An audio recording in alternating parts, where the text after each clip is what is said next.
السلام عليكم ورحمة الله وبركاته. بسم الله والصلاة والسلام على الحبيب المصطفى سيدنا محمد صلى الله عليه وسلم.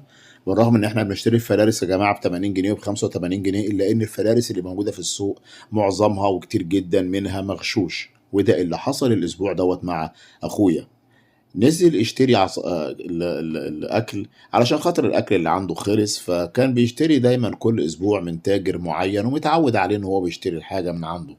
ولكن النوبه دي ما لقاش التاجر موجود، فجاب البيليكم والفلارس من عند تاجر تاني. ولكن للاسف اول ما خدهم وراح البيت، تاني يوم على طول كان عنده 9 زغاليل، 7 منهم ماتوا مرة واحدة بدون أي مقدمات، بالرغم إن هو مهتم جدا بعصافيره، بيقدم لهم الوجبات الكويسة والنظافة وكل حاجة بيعملها مع عصافيره. ولقى مرة واحدة عصافير عنده أورانج وبلاين 7 زغاليل مرة واحدة ماتوا. ده نتيجة إيه؟ نتيجة إن الفلارس اللي هو جابها من السوق للأسف بتبقى يا جماعة كتير جدا من التجار بيبيعوا الفلارس مغشوشة. مغشوشة ازاي؟ بمعنى ايه؟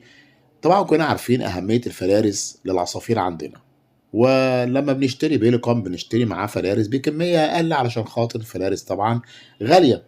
وتبص تلاقي التجار رغم ان الفلارس غالية وكل حاجة، الا ان هم بيغشوها بنوع تاني شبه الفلارس، وانت ما بتاخدش بالك منه ابدا وانت بتشتري. هتلاقي لونه بني موجود في وسط الفلارس وانت بتشتريها.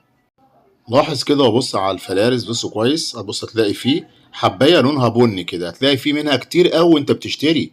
يعني كميه كبيره محطوطه في وسط الفلارس الكويسه السليمه. وطبعا ده لما بناخدها عندنا ونحطها هي العصافير، وحتى لو انت خلطتها بالبركم وكل حاجه، بدل ما العصفور كل منها على طول اكيد هتضره. طب احنا هنا المفروض ان احنا بنيجي نشتري الفلارس، بص خد بالك بقى من الحبايه السليمه بتبقى عامله ازاي. هتبص تلاقي وانت بتشتريها بص عامله ازاي الحبايه، شايفين؟ مفيش اي حاجة بني جواها، كلها فلارس صافية. وهي ده النوع كويس اللي احنا بنقدمه لعصافيرنا.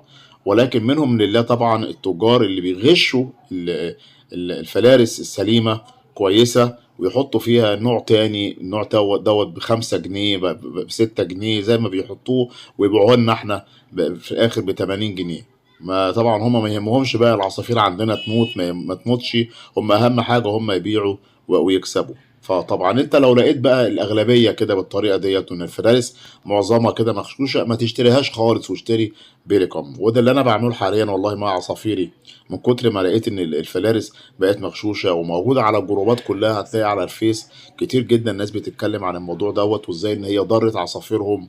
ولو ما ماتتش هتبص تلاقي العصافير عندك الكبيره الاهالي مسيفه وضعفت نتيجه ان هم بيجيلهم امراض من الفلارس المغشوشه اللي احنا شايفينها ديت. وطبعا دي حتى ما اسمهاش فلارس، الله اعلم النوع ده اسمه ايه، بيتحط في وسط الفلارس السليمه.